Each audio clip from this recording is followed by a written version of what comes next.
Doctor Verma. माननीय अध्यक्ष जी, आपको बहुत बहुत धन्यवाद।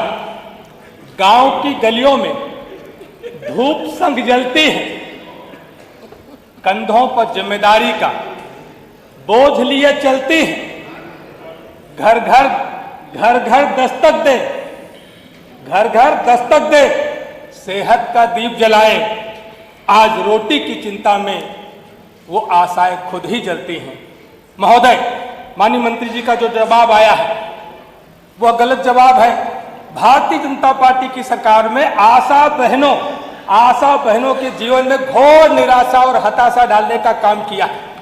महोदय, आपने कहा कि स्वास्थ्य कार्यकर्ता है, मैं ये कहता हूं कि उनकी नियुक्ति एनएचएम विभाग से मैटरनल एंड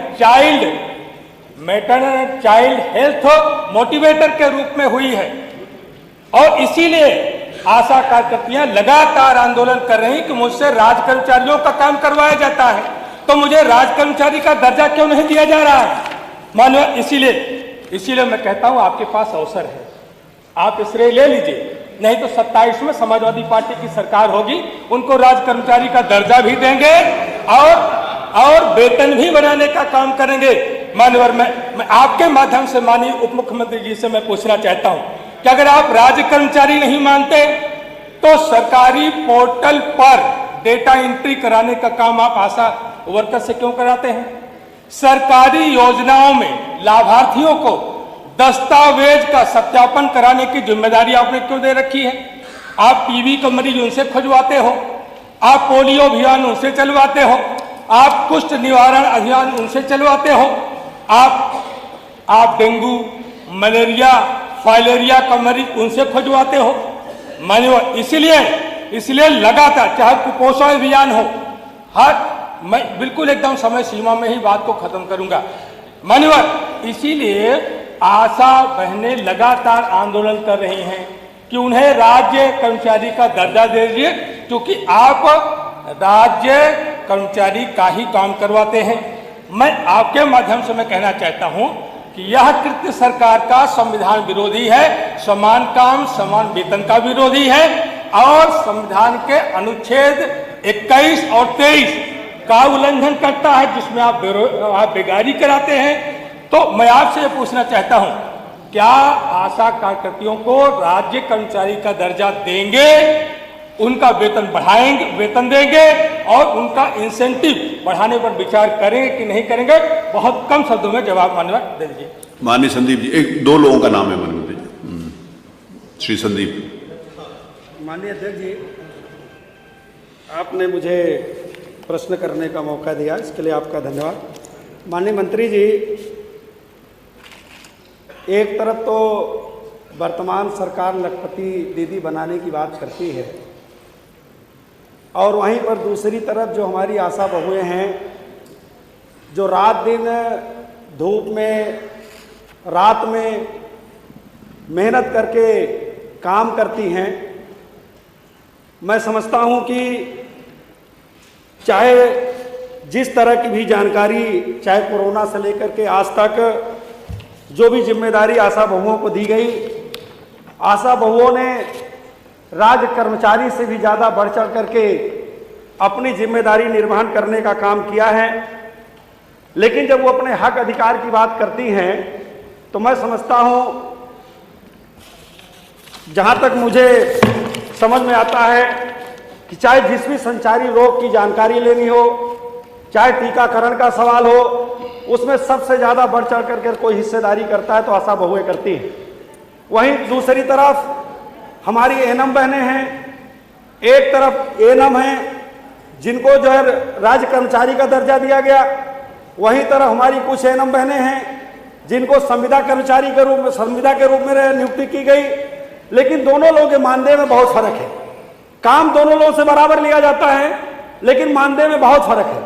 आशा बहुएं भी मैं समझता हूं कि एएनएम से किसी भी दशा में कम काम नहीं करती हैं, लेकिन उनको तो मानदेय के नाम पर कुछ दिया ही नहीं जाता है।